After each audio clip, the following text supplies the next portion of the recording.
Hello, listeners. We're excited here at TechTime Radio, aren't we, Mike? Oh, no. We have an announcement to make starting in June. We're really excited to be a part of an internet radio station. That's right. Coming up in June, you will still be able to listen to us live here at Kixie 880 and KKNW and all of our affiliate stations. But you'll be able to listen to us at 8 a.m. Monday, Tuesday, Wednesday, Thursday, and Friday now. We look forward to this new opportunity to provide you TechTime Radio every weekday. And again, you can always catch us online at TechTimeRadio.com. Broadcasting across the nation from the East Coast to the West, keeping you up to date on technology while enjoying a little whiskey on the side, with leading-edge topics, along with special guests, to navigate technology in a segmented, stylized radio program. The information that will make you go, Pull up a seat, raise a glass with our hosts as we spend the next hour talking about technology for the common person. Welcome to TechTime Radio with Nathan Mumm. Welcome to Tech Time with Nathan Mumm, the show that makes you go, Technology News of the Week, the show for the everyday person talking about technology, broadcasting across the nation with insightful segments on subjects weeks ahead of the mainstream media. We welcome our radio audience of 35 million listeners to an hour of insightful technology news. Each week, our show covers the weekly top technology subjects without a political agenda. We verify the facts, and we do it with a sense of humor in less than 60 minutes. And of course, with a little whiskey on the side. We live stream during our show on 5 of the most popular platforms, including YouTube, Twitch TV, Twitter, Facebook, and LinkedIn. We encourage you to visit us online at TechTimeRadio.com or become a Patreon supporter at patreon.com/TechTimeRadio. I'm Nathan Mumm, your host, a technologist with 30 years of technology expertise. Working for Fortune 500 companies across the country, my co-host here, Mike Roday, is an award-winning author. Originally from Arizona, Mike's a human behavior expert living in the Seattle area with a master's degree in forensic psychology. Mike is here to keep me from geeking out while providing insight into human behavior and how it interacts with technology. We are two friends from different backgrounds, but bring the best technology show possible every week for our family, friends, and fans to enjoy. Welcome, everyone. Let's start today's show.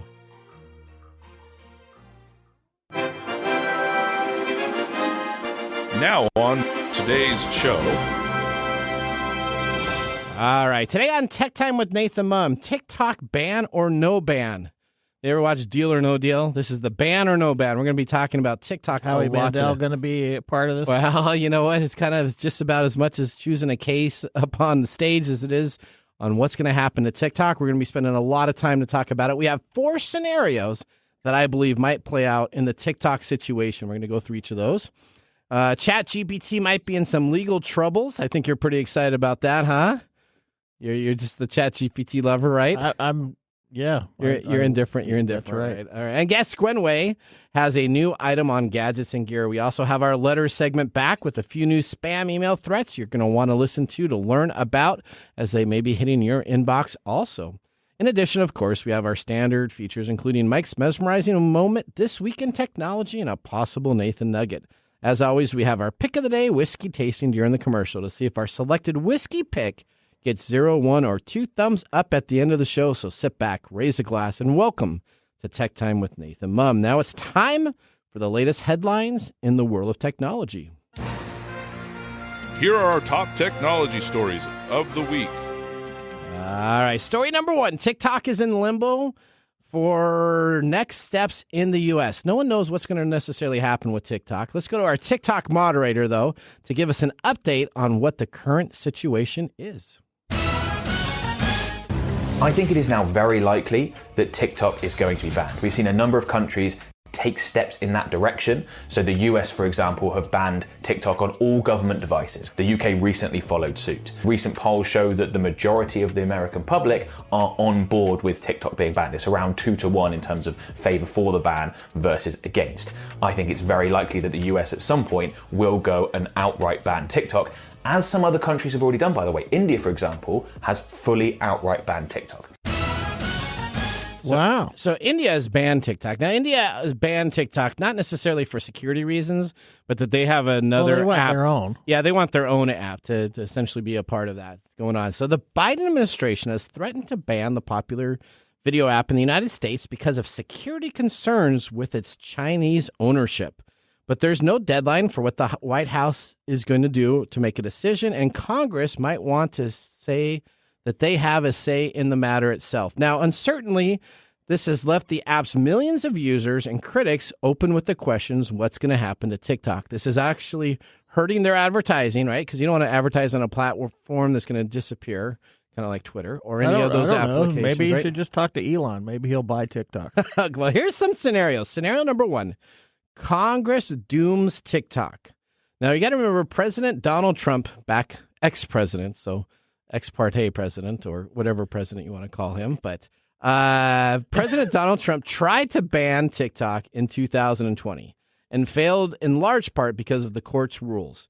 He didn't have the legal authority, and now Congress is thinking of giving that power back to President Joe Biden. So Congress could come on up and say that they want to doom TikTok within itself. Now, do you think Congress would be able to come up with a large ruling that says that they have the authority to do that? Or to make other courts have authority to do that? Well, Congress is responsible for legislation, so they're responsible for making the rules. Correct. It's up to the Supreme Court whether or not those rules get into place. Get to be done. Right? Okay. Yep. That's why the Supreme Court exists, and then you have the president who can say yes or no. And so Congress may say, Joe Biden, here you go. It's your chance. Scenario number 1. It's your chance. You go on out there and you make the decision itself.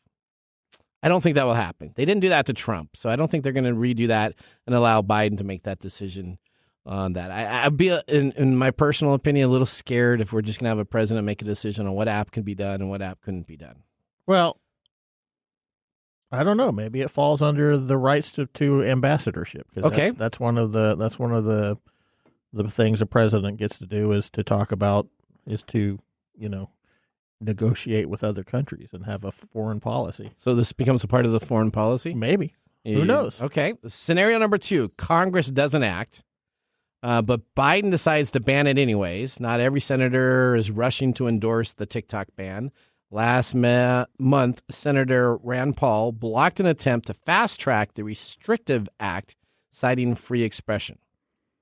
So this is a Republican senator that says we're not going to have this type of deal to allow us to fast track and restricting that. I kind of like that idea. I don't know if Congress should be making the decisions to have an app that's available out there and decide that they just want to let a president ban it and they'll have things taken care of. That kind of goes back to scenario number 1. Too. I don't know how scenario 2 is going to work because if Donald Trump tried to do it in 2020 and he was shut down, I don't think Biden can go ahead and be like, well, I'm not Donald, so I'm going to do it. That's true. And everybody can be like, yay, Biden. So I don't think that happens. Scenario number 3, this is what's going to happen. ByteDance sells it. A spinoff of TikTok's U.S. business from its Chinese parent company is called ByteDance. That's the company in the UK and the United States. Mm-hmm. I believe that they may be in the best alternative right now and the easiest path to avoid a messy political and legal fight over the ban. They could decide to sell it to a United States-based company. So they get to lose money. Well, or they can make a lot of money on it. I think it'd be a high bid. There again, there's just call Elon. Maybe he wants to. Do you know who wants to buy this? Here, you know who wants to buy the same company that bought ChatGPT? Microsoft? They do not have a social media platform. They have LinkedIn, which is like a business social media app, but they do not have a social. They have never had a social media app. They've always wanted they make overtures to buy TikTok? They have twice before. Twice before. So this is my underlying. They just bought an AI company. Why not buy the hottest rising social media market out there? Pay whatever it is and drop into that space, and then be loved by everybody because good old Microsoft's now just the good old company that everybody in the United States loves. Maybe that's the way the Chinese government can get into Microsoft. That's okay. Or scenario number 4. Congress passes a privacy law. This is what a lot of people are hoping for. Well, yeah, for all apps. That takes care of everybody. So the privacy advocates are always quick to note the U.S. doesn't have a national law for privacy on the internet as some other countries do. One scenario is that Congress passes one in the near future, allowing them to take the heat off TikTok, but then essentially put the heat on every single app regarding privacy concerns. Yeah, I think that would be a good idea. You think that would be a good idea? Yeah. Okay. Why don't you hate it? Don't you hate when if you look something up on Google, like if you look up, I don't know, soap. Yeah. And you open up Facebook and suddenly there's ads for that same soap. Don't you hate that? I do. So we got off on this last night at our production meeting, and Gwen will be on here, so I got to ask her a little bit about TikTok. Well, here's my problem though. Why? Okay, these are businesses that have created these social media apps. If I don't want to play in their space, I don't have to accept the terms of their contract to use their service for free. They provide those services for free. Is it really Google's fault? Is Google really bad? Is Facebook really bad? Is TikTok really bad? When I've opted in all of those applications to use their tracking, knowing that they're doing that for me. I don't know. That's the big debate, right? One of the issues that makes it a difficult issue is that places like Google, it's become so much of an important part of our daily lives that we have no choice. If we don't use Google, we are way far behind the curve. So if I have to use Google, is it fair that Google gets to use my information? Or do you have to use Google, or can you use Bing? Same thing.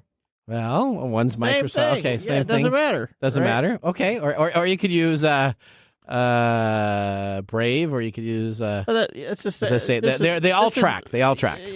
This is going to be a problem that we're going to be discussing forever. This is what we need to do because the existence of these social media platforms, which has become a part of our everyday vital life. part of our social schema, which is ridiculous sometimes. It is. That's how the company makes its money. So they make its money by selling your information. So Elon Musk wants to charge $7 a month to use Twitter. People aren't doing that at all. So clearly, we don't want to pay to have our stuff. We got something for free. We don't. It's almost a right. First off, there's no such thing as getting something for free. There's always a cost. Correct. The cost here is that probably most people don't really think about the cost. They don't think that their information is really all that important. Okay. And it maybe not. I mean, who cares? Who cares that I'm Googling soap? That's right. Yeah. So all right. So you know what we need to do? We need to get a roundtable soon. We need to have experts to discuss this topics. Mike, you're going to have to be the moderator. You ready to be the moderator? I don't mind. You're going to get Nick and I and maybe Phil and a couple other people on. We're just all going to talk about how much we hate all these things. Well, no, we're going to be talking. This is the subject we need to talk about. Is TikTok being singled out differently than the other social media companies? Yes, it is. Okay, so that's what I want to talk about. That's what you have a problem with? That's right? what I do. You have a problem with that, but yes, there's different ramifications for it. I get that, but. And the China excuse, so essentially the American government wants its information from Google and Facebook, but it doesn't want to share it with China. Yeah, that's kind of a normal that's kind of a normal social exclusion thing. So let's track keep everything in the family, country. Man. Okay, all right, okay. Right? Well, yeah, you know what? We could talk another 20 minutes about that. All right, Mike, you got story number 2. Well, you always like to give me these because I have such a problem with this stuff, but. OpenAI, which is the owner of ChatGPT, is possibly looking at its first defamation case against it because of something ChatGPT said about somebody else. What happened? So this comes out of Australia. Okay, from the world down under.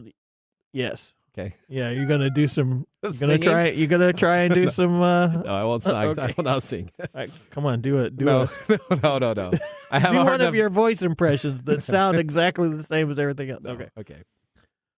So, an Australian mayor said that he may be taking legal action over false information that was shared by the advanced chatbot ChatGPT.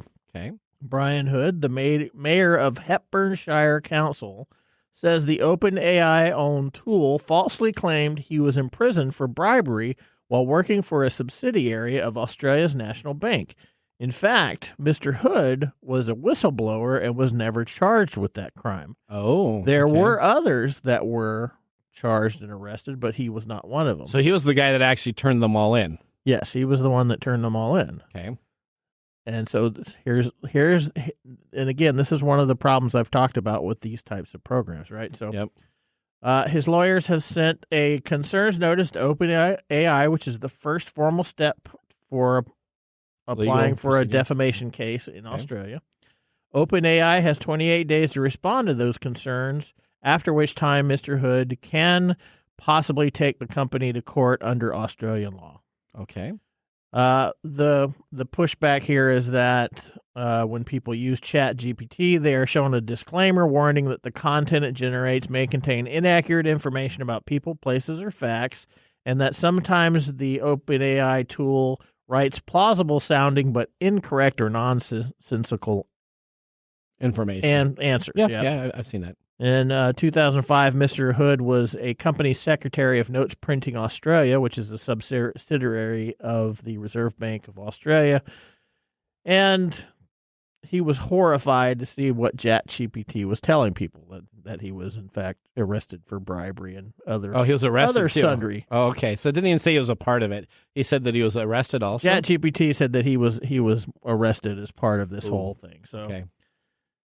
And, it's one thing to get something a little bit wrong. It's entirely something else to be accusing someone of being a criminal and having served jail time when the truth is the exact opposite. This is where this becomes a problem, because one of our big social things is that if we see it, we believe it. Yep. So this guy's reputation is being attacked by this nonsensical device chatbot. Yeah.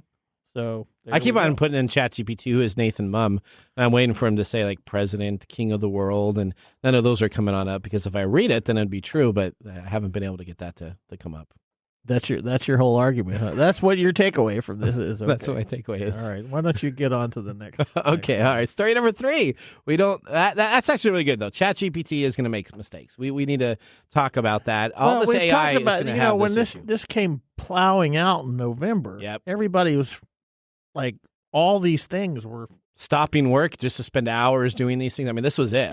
People were just going nuts, and we talked about the books and all this other stuff and all the problems. And this is just one more added little issue with not only the ChatGPT function itself, but how it interacts with living human people. Yep. And this guy could, end up getting a lot of money. Well, he could end up getting a lot of money, but he's also potentially suffering a lot of problems because of something that this boss said. I guess if you're going in for like a home loan, or you're trying to do something and all of a sudden it says you're a criminal and you've served, I guess that would be really. But I don't think a bank loan or something. No, but what if you're applying for a job? Okay.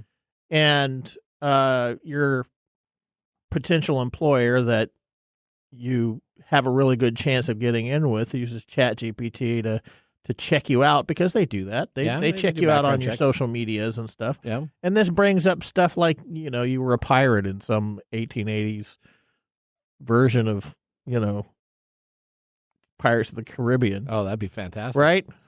Only for me and you. I know. But, me and you would love but that. the fact is that you might lose that opportunity based on false information. Correct. I get you. All right. Story number 3. We normally don't talk about home movie releases, but this is something breathtaking. Why? Let's play the audio, Odie.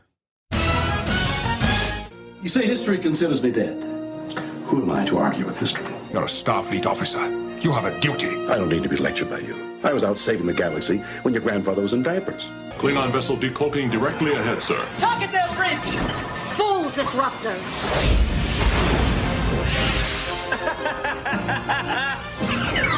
Let's go! Bridge, we have a new problem! All right, let's move them out. Let's go. Take them out. 10 seconds to warp core breach. All hands, brace for impact! Let's try and cheat death together. Warp 1, engage!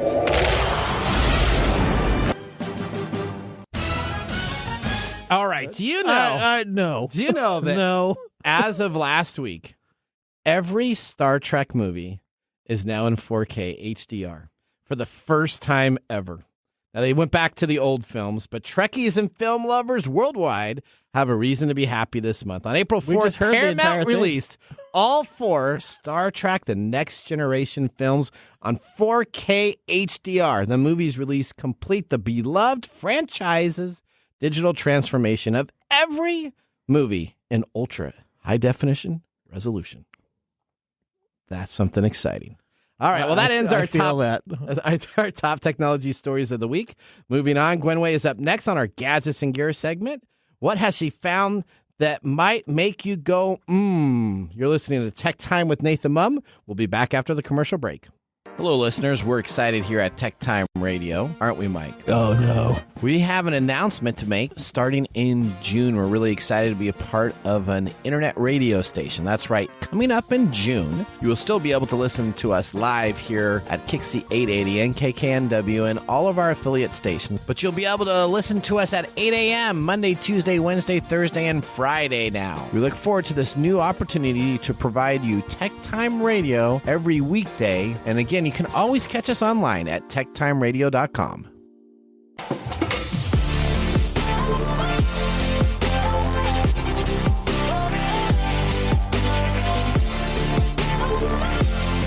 All right, welcome back to Tech Time with Nathan Mumm. Tech Time's a weekly hour technology show that talks about current technology in a simple format without having to geek out. Brought to you by myself, Nathan Mumm, and Mike Day. We just got our whiskey bottle back for our first whiskey tasting during the break, and now let me tell you about what we're sipping in our pick of the day to the show. We have chosen the 1792 small batch bourbon, 93.7 proof, $31.95. According to Sazerac's website, 1792 is named for the year Kentucky became a state, as it acknowledges the importance of the bluegrass state as the birthplace of bourbon.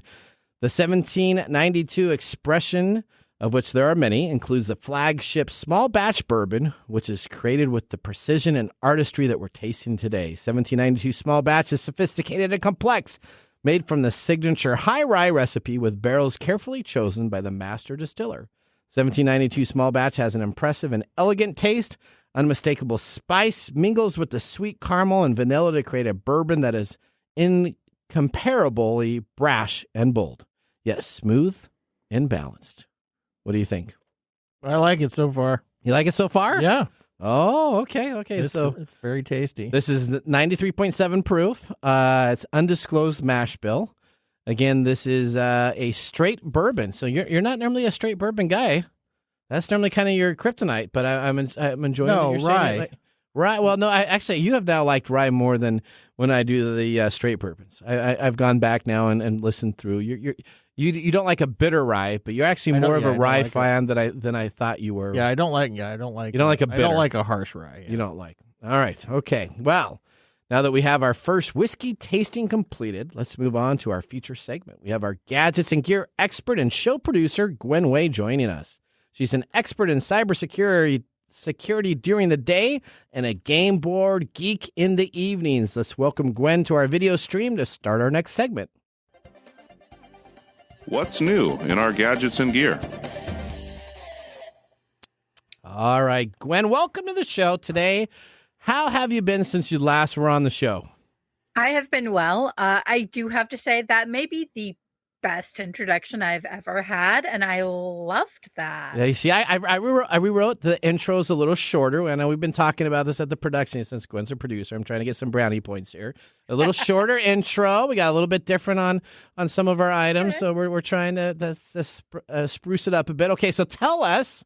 We just had that TikTok segment, right? And I had to choose 4. I had like 17 different scenarios, and I figured that only 17. Yeah, I figured that probably wouldn't have made very good radio unless I was doing a 3-part segment like Phil. So we got it down to 4. But what is your feeling on the privacy concerns on TikTok before we get into this gadget and gear items? I tend to lean in on the fact that privacy concerns with TikTok are the same as privacy concerns with any application. We give our data away so quickly to so many people. What's one more, ultimately? Wow. If you're going to ban one, ban them all. Ban them all? Okay. So she's kind of, so I'm more of that, if we're going to just do it, let's have them all be equal. So Gwen, are you more like you should ban all of them? Is that what you kind of think, that they should all have the privacy rules come on out? I mean, I think the privacy rules will be helpful. I don't think that actually banning applications is going to do any good. I don't either. As soon as you tell somebody they can't have something, that's exactly what they're going to want. That's exactly right. So that's human nature, isn't it? That is human nature. Yeah, you tell me I can't have TikTok, then I'll have a VPN. Sometimes you just have to go too bad. That's right. Exactly. There you go. Well, and the other problem is you tell people they can't have TikTok, like you said, Nathan, they get a VPN or something else pops up that has the exact same security concerns but hides it better. Yep. Yeah, the reality is if TikTok is banned, somebody's going to create exactly the same thing. Yeah, and it has to be almost as easy. And it's going to be a carbon copy. It can't be Reels because, you got Facebook trying to do Reels. Every Reel is just essentially the TikTok redone. YouTube Shorts is kind of making it a little bit. I watch some of them, but I don't watch any of the Instagram, Facebook crap. I just pretty much we all know you're a TikTok fan. I am a TikTok fan. And we all know that's why you're I enjoy it. That's at least 30 minutes of wasted lifetime each day. 30 minutes. That's about how long I spent on there. So, okay. I was going to say, if you can cut yourself off after 30 minutes, that's pretty impressive. Yeah, just in the morning. When I get up and after I'm showered before I go to work, a little TikTok time, a little bulletin board reading time, and it makes me ready to go. And I do each and every day. It's kind of like the news. Right. I get my news now from TikTok. I just believe everything they tell me.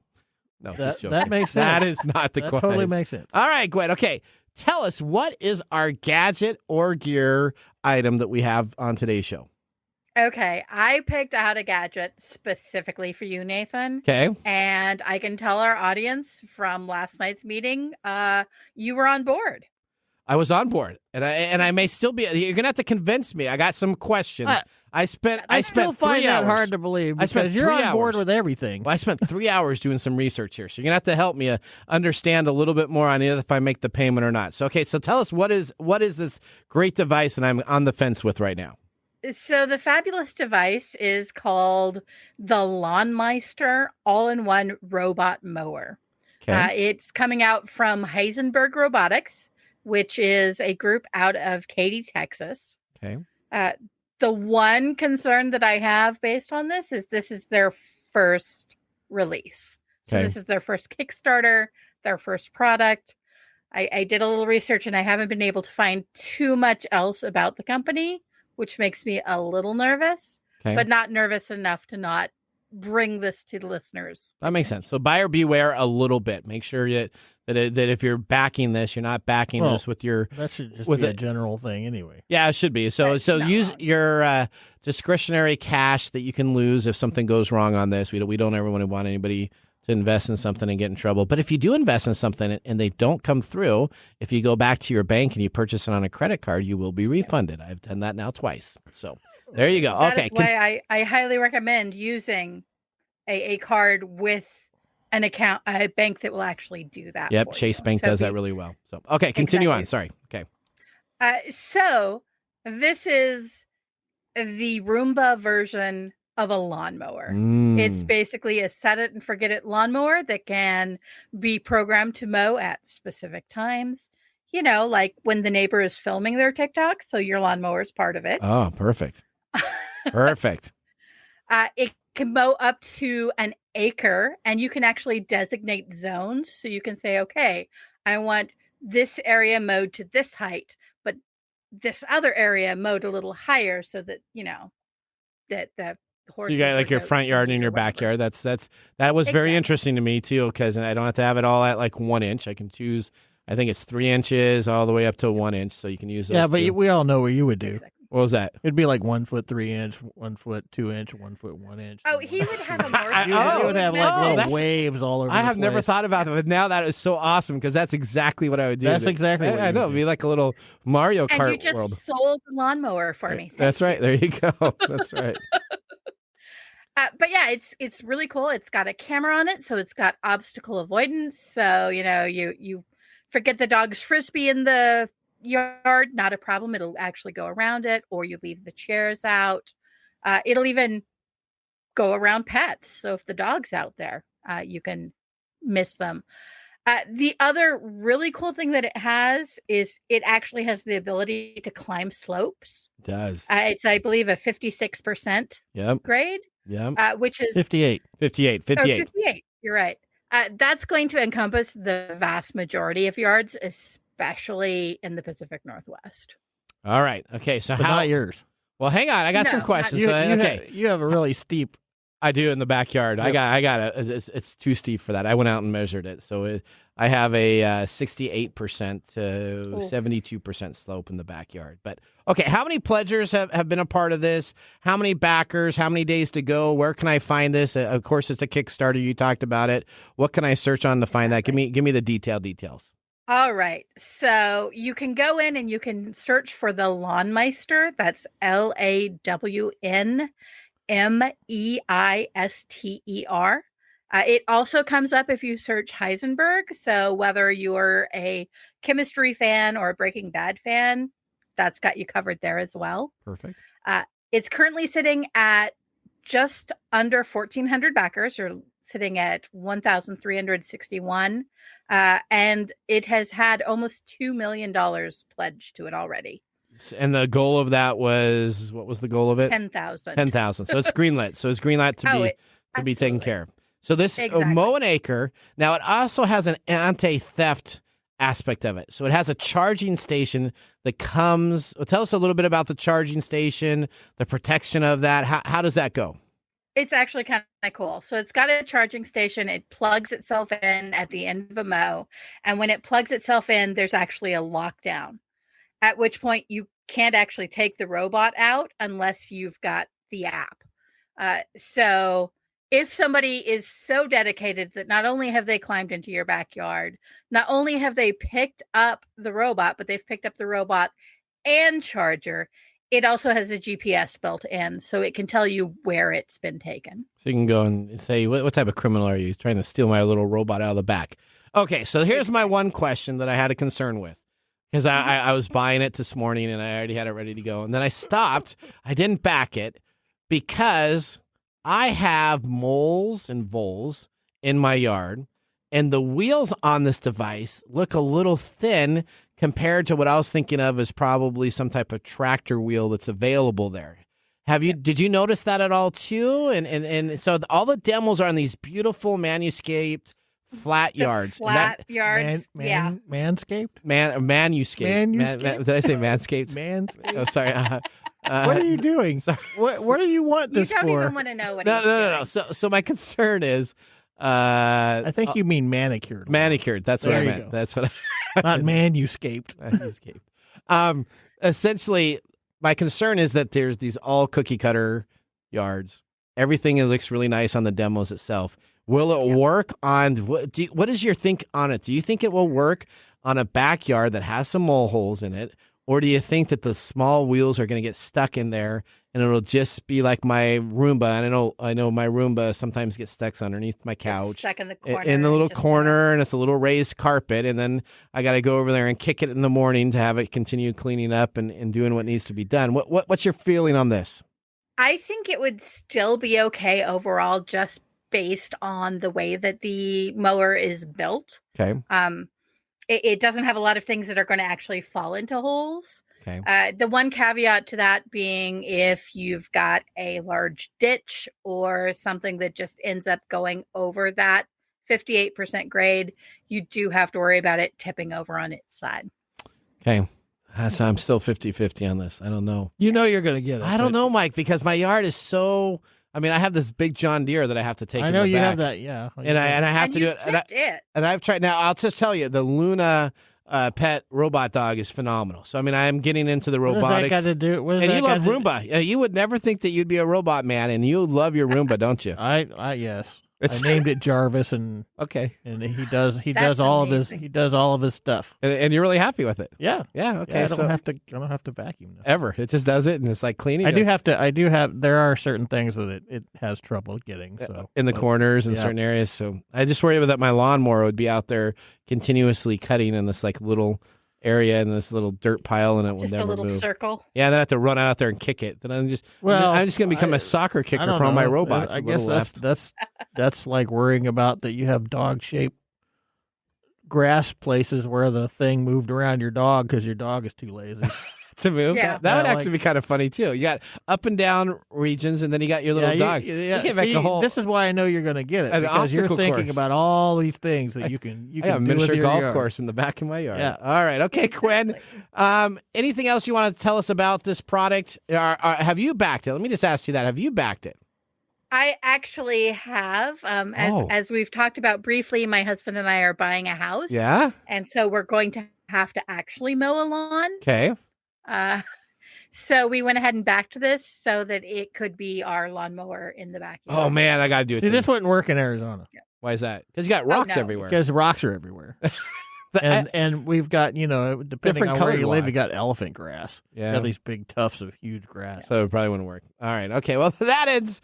Gwen, thank you for being a part of our show. We look forward to being on next month. Again, Gwen is a regular contributor to our show on every second week of the month. So thank you, Gwen, so much. Thank you. All right. Bye, Gwen. That was a great segment. We thank Gwen for being a part of the show, but that does end our gadgets and gear. Up next, we have our This Week in Technology. So now would be a great time to enjoy a little whiskey on the side, as I will be doing so also during the break. You're listening to TechTime Radio with Nathan Mumm. This is Marc. And Greg. For Copiers Northwest. With a terrific offer called Printer Care Plus. It's simple. Buy HP printer cartridges from Copiers Northwest and we'll service your current printers for free. That sounds too good to be true. It's made possible due to our HP Copiers Northwest relationship. Copiers Northwest is an HP Platinum partner. One of only 2 in the entire Northwest. And now with Printer Care Plus, Copiers Northwest will provide free printer service. as long as they purchase genuine HP cartridges from Copiers Northwest. That's right. IT departments no longer have to service printers. Or fix paper jams with Printer Care Plus. They can focus on more strategic initiatives. And let our experienced technicians keep their HP printers up and running. Sounds like a love-love relationship for IT departments. Don't get too carried away. So how do they get more details on Printer Care Plus? Call Copiers Northwest today, 206-282-1200, or visit copiersnw.com. Copiers Northwest. New ideas, new solutions.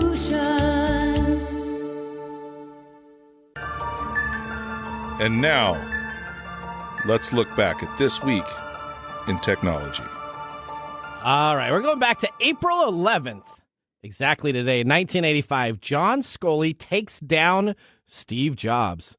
Apple lured Sculley from Pepsi in order to apply his marketing skills to the personal computer market. Steve Jobs successfully sealed the deal after he made his legendary pitch to Sculley.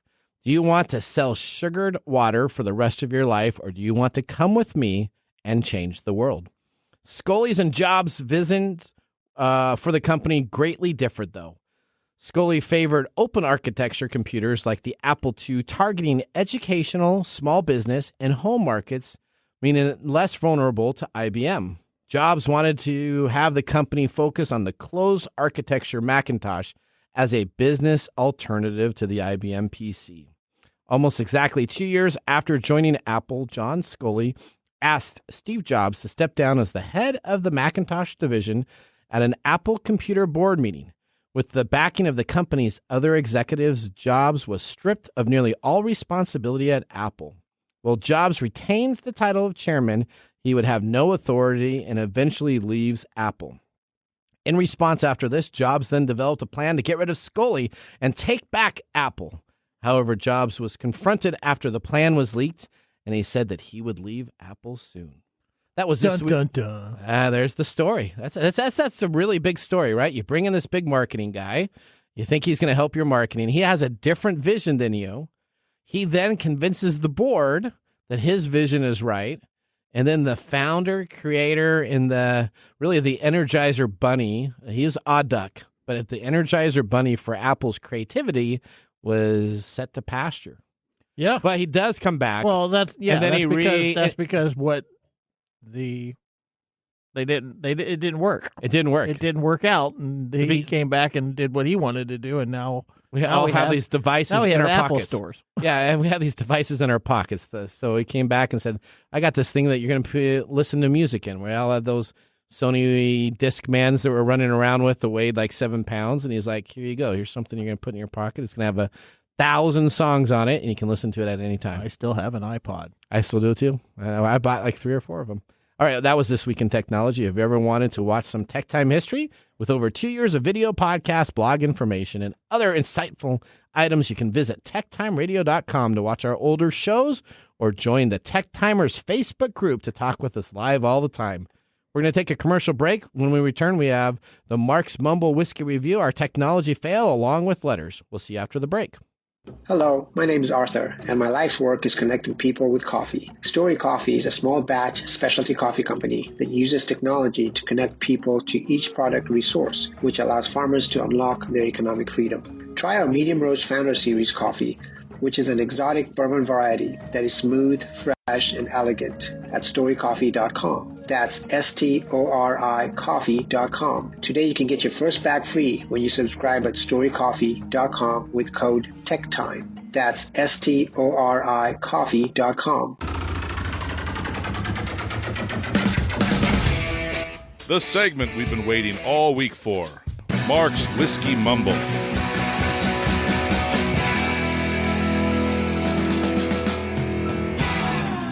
Yeah, guess what day it is? Well, today is April 11th. So I just read that on the This Week in Technology. Way to go, dude. Okay. Is that what you're talking about or something else? No, every time we do this, Marc has the something day. Yeah, I don't know where he finds this information. I don't know. And he's trying to get more obscure each and every time now. Yeah. So today is Dog Therapy Appreciation Day. What? But interestingly enough, my iRobot, which is my Roomba, right? The company, your Jarvis, the company. They sent me an email today that said it was National Pet Day. So that's close. Well, okay. So April 11th every year is set to appreciate the dogs who comfort people by being therapy dogs. Therapy dogs can go through a rigorous testing program before they become certified, and with their certification, they become eligible to visit hospitals and nursing homes to give comfort to people. Okay, that's nice. So, yeah. I'm not sure what that has to do with, dog therapy. I'm very I can be comforted by bourbon, so I guess that works. Okay. 1792 small batch bourbon, formerly known as Ridgewood Reserve 1792, and 1792 Ridgemont Reserve is a Kentucky straight bourbon whiskey produced since 2002 by the Barton 1792 Distillery in Bardstown, Kentucky. Owned by the Sazerac Company since 2009. 1792 bourbon was originally introduced into the market by Barton as Ridgewood Reserve 1792. The Brown-Forman Corporation sued Barton for trademark infringement, arguing that the similar name and bottle design of Ridgewood Reserve could potentially create consumer confusion with the Brown-Forman's older Woodford Reserve brand. Federal judge ruled in favor of Brown-Forman in 2004. Barton changed the name of the product to 1792 Ridgemont Reserve to comply with the ruling. After Sazerac bought the company, they later just dropped the Ridgemont Reserve from the name, making it just 1792 small batch bourbon. So that's the moral of the story. When someone sues you and you lose, just wait a couple years and then buy the company out and say, screw you, we're going to go back and put the name back there anyways. How did you get that from here? That's what I was going to say, because they buy the company and then he drops the name of it. Right? Did you get that from it? No, I didn't. That's what I got from it. I didn't get that. Okay, well, that's what I got from it. The story, the moral of the story is. Okay, well, Marc. Yeah? What's the Marc think about this? Marc would not give this a thumbs down. Would you give it a thumbs up, though? I don't know. Okay, it's not a thumbs down. Give it a thumbs down. Okay. As it is a decent bourbon for the price. He did suggest that I may find it too high rye and too spicy, but actually it's right on that line for me. It's not so spicy that I dislike it. Okay. It will never find a place on Marc's bar, as the 1792 full proof has way more character and flavor punch, with the 1792 single barrel adding a more unique pour if you want to stay at a lower proof. Yeah, okay, and a lower price. So the other bottle is like $99. And this is, again, $31.95. Yeah. Okay. All right. Well, Marc, thanks for that mumble. As we move on the show, we're really excited to share this week's informative emails that we received during the week. This includes scams, phishing emails, and all-out mistruths disguised as legitimate emails in our segment we call Letters. Letters. We get letters. We get back some letters. the letters all have tongues. All right, I'm going to start out here with my first letter, Microsoft account team, with an email address at no reply@access503642accesssecurity.com. Doesn't sound like Microsoft account team, even if you name your header Microsoft account team, probably not the correct one. Microsoft account unusual sign-on activity. It's an importance is high, and it was flagged with the status flag, so they put everything in there. The Microsoft account unusually sign-in. We detected something unusual about a recent sign-in to your Microsoft account at nathanblank@hotmail.com. Essentially, my email address, it says, this came from Russia, Moscow, IP address. The platform was Windows 10 and Firefox. As a user from Russia, Moscow, just logged onto your account. Now is the time to protect your device. If that wasn't you, please click here. So they have a link in here that says the Microsoft account team, and it scares you, thinking that this was somebody from Russia and Moscow that was logging onto my PC. As soon as I click on the link, guess what happens? What? It asks me to give my Office 365 login and password. What's the address of the link that it takes you to? The link that it takes me to is the bandlist.com/track.053, a bunch of numbers. But they have it hidden well enough that if you click on it, it looks like the Microsoft Office 360 login. So if you're not paying attention, I would type in my username and password. I did it as a test just to see what happened. I said, oops. It looks like you typed in incorrect. Now, they shouldn't do that because Microsoft doesn't come on up with this oops. So the whole thing on their faking of this, they should use exact same terminology as Microsoft, not try to help you out. Oops, it looks like you did it incorrectly. Do you want to try again with this pop-up window? And then you type in your next password, and it says, oh, it looks like your account is locked. Please call us at this number. So not only do they have my information, but now they're going to have me call into a call center with a dialect that is very tough to understand overseas in a call center with lots and lots of noise. Let me tell you, Microsoft does not have the problem. I did not call them. I just knew that the number was there and it would be a call center. So if you get anybody calling you up from Microsoft and you hear noise in the background and you hear it like a call center with a lot of noise, Microsoft has a lot of money. They don't have to have their people working in call centers with noise. They will actually have them in a quiet, retained area to help you. And they reach out to you. And when they reach out to you, they give always a case ID of something that you would have initiated with Microsoft. Okay. Well, I just want to point out here a couple of things for our listeners. Okay. First, don't click on the link. Yeah. Don't do what Nathan does. Okay. Yes. Absolutely. Because Nathan is nuts and he likes doing this kind of stuff, and I know he has a separate setup that he can use, and I can format my whole computer in a moment's notice without having to. Don't do what Nathan does. Don't click on the links. Correct. Right. And it doesn't matter if you think it's legitimate or not. That's one of the ways these people try to get you is they offer you something that either scares you or otherwise relies on your inattention to get you to click on the link. Yep. All right. You got your two up next. That was my one, and I'm done. So you got two up. Okay. Well, I think that this one's pretty awesome because, it's from your son. Yeah. Isn't it? This is great. And this came out this morning, too. You see, this actually came out this morning. Yeah, it came out today at 7:44 a.m. from your son. Oh. Except for the fact that the email address that is associated with your son is something different. hdungtnet@gmail.com. Okay, and that's he doesn't have an email address like that. Right. Yeah. And it's basically to you, and it says immediate assistance. Hi Nathan, not hi Dad. Yeah, it says hi Nathan. Hi Nathan. Okay. I need to update the information for my direct deposit of paychecks because I changed banks. Will the modification apply for the current pay cycle? Kingly advice, not kindly advise. Yeah. Kingly advice. Yep. Regards, your son. It doesn't say my son. Customer service specialist. Oh, customer service specialist. So he works for you. Okay. So we'll figure this out how they did this. Okay. So he is listed on LinkedIn. Back in the day when he was looking for a job, he put my company down as a job. So what they did is they did research for my company. Right. They scraped it off the internet. They scraped it off the internet from LinkedIn. They found out that he is associated with my company on LinkedIn. So then they decided to redistribute that information and try to make him be an employee and send that email to me directly, since they had that email associated too. Yeah, You know what?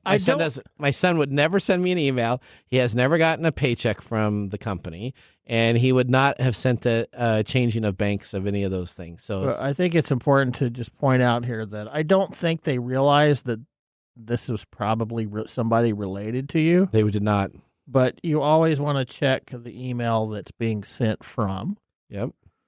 And then one of the key points that I look at is the grammar. So the body of the email is not that bad until you get to keenly advise, which should say kindly advise and should be capitalized properly, which it's not.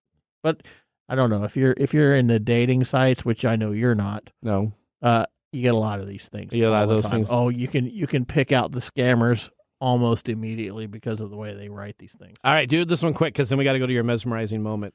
Okay, this one's from Sandra Green at sandragreenxnyf@gmail.com to somebody, not you. It was sent randomly. It was a rant too. Yeah, this is weird. Yep. And the subject is you received. So I was blind carbon copied. So the two emails. You were BCC'd on. I was BCC'd, blind carbon copy to send it to me. So it's not even my to name in there. Right. It's somebody else's email address on the to line. The subject is received 0.7495.bitcoin, and it's got an attachment. The email says the main thing is to have time to withdraw your I'm assuming that this is supposed to be $26,743 of Bitcoin. That's correct. Of Bitcoin. The the introduction is PAWS. PAWS. Yeah. I don't know what that means. Neither do I. Personal notification for ID number 154783. Dear user, you were previously registered with our cloud mining service, Bitcoin Cloud Mining, and did not sign into your account until April 5th, 2022. During your absence, an amount of 0.7495 Bitcoin was mined using cloud mining. Your balance has accumulated. According to the rules of our service, if a user does not visit our project and does not show activity for 361 days in a row, his account is blocked, and the Bitcoins earned through mining. Oh, that's disturbing. Is it? So I'm going to lose it. Oh, my God. You're going to lose all that Bitcoin that they mined for you that you didn't know that they were mining for you. That's right. So this is your account is going to be. Oh, this is the big one, though. Yeah. It's huge. Yeah. Your account is going to be blocked. Yep. In 2 days. In 2 days. And there's a countdown. There is, but the countdown clock. The countdown clock doesn't move. Okay. So the countdown clock, whenever you click on the attachment, whether you open it today, tomorrow, it's always going to be 2 days. Okay. So they have a link. They want you to type in your username and password. And then they want to collect your social security number, and they want to mail you a check. Okay, so you don't use this service. I do not use that service. Never heard of that service. And if they sent it to me, they should probably put my name in the to line instead of blind carbon copying me on somebody else's email address. Probably. But, unless they're trying to make me steal this other person's account. I mean, that's the only thing I can assume what they're trying to do. Yeah, but the unfortunate thing is that rarely people will read the metadata, if you will. Yeah. They don't really print it out. Always print out any email you have concerns about, print it out. When you print it out. Yeah, that's a good idea. When you print it out and look at it, it has all the details in there that they cannot mask any longer. So the printer does a great job of that. All right, well, now we're going to your mesmerizing moment. You ready? Sure. Okay. This is Mike's mesmerizing moment, presented by StoriCoffee. Visit StoriCoffee.com. All right, so we're talking about social media apps. All right, so we're going to talk about ratings. I got a question. Why are rating systems so successful, and why do I get so anxious when I get a negative review? Okay, those are two different answers. Okay. The first one is rating systems are successful because they provide us with what's called social proof. Okay. And what that means is psychologically we want to have somebody tell us that whatever service is better rather than the service is telling us is good. All right. Right? So that gives us the needed psychological oomph to go there. Okay. Okay. Now, as far as you getting Anxious? Yeah. Okay, that's a normal response, right? Because you're talking about something that 10 seconds. 10 seconds. Yeah. That's not 10 seconds. Okay. That's 30 seconds. Go. You're talking about something that impacts your personal reputation, identity, everything else. So a negative reaction can bring responses that you don't like. All right, our pick of the day is 1792 small batch. Thumbs up or thumbs down? I'm going to give it a thumbs up. Thumbs up, thumbs up. But remember, the science of tomorrow starts with the technology of today. We'll see you next week. Bye-bye. Thanks for joining us on TechTime Radio. We hope that you had a chance to have that moment today in technology. The fun doesn't stop there. We recommend that you go to TechTimeRadio.com and join our fan list for the most important aspect of staying connected and winning some really great monthly prizes. We also have a few other ways to stay connected, including subscribing to our podcast on any podcast service, from Apple to Google and everything in between. We're also on YouTube, so check us out on youtube.com/TechTimeRadio, all one word. We hope you enjoyed the show as much as we did making it for you. From all of us at TechTime Radio, remember, Mumm's the word. Have a safe and fantastic week.